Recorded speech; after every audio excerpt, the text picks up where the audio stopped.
In a stool sample, we found this parasite. It is an adult female, Introbius vermicularis worm.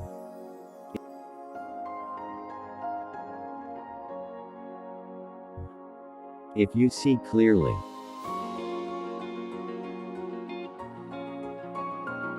watch in the microscopic view.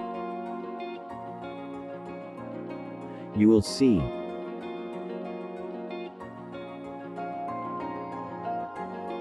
something inside its body.